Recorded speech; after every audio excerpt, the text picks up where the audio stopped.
Alis na kami. Pauwi na. Ito na. Alis na kami. Loading na.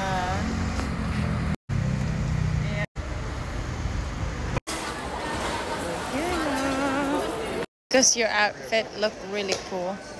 Because flying.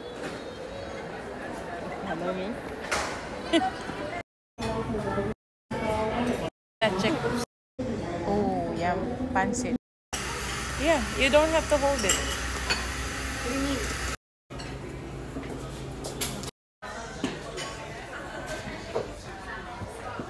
So, andito na kami sa lounge sa Philippine Airlines.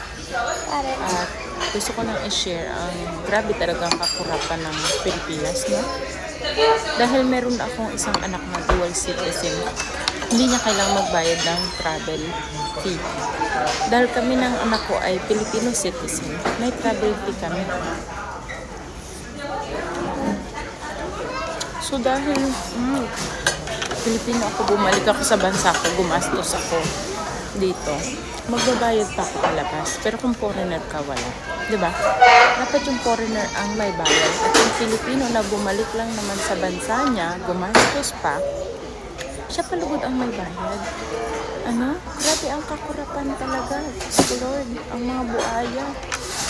Bakit yung foreigner walang bayad? Pero pag Pilipino ka na, bumalik ka lang naman sa bansa mo, kailangan mo magbayad. So, kami ng anak ko, parehas Pilipino, ay free. Ay, 3,000 plus ang binayaran namin. Oh. Myself. Dahil ang asawa ko is foreigner at ang anak ko ay dual citizen, hindi nila kailangan magbayad ng travel fee. Pero kami na Pilipino na umuwi lang naman sa bansa namin, kailangan namin magbayad. Okay. Flying again!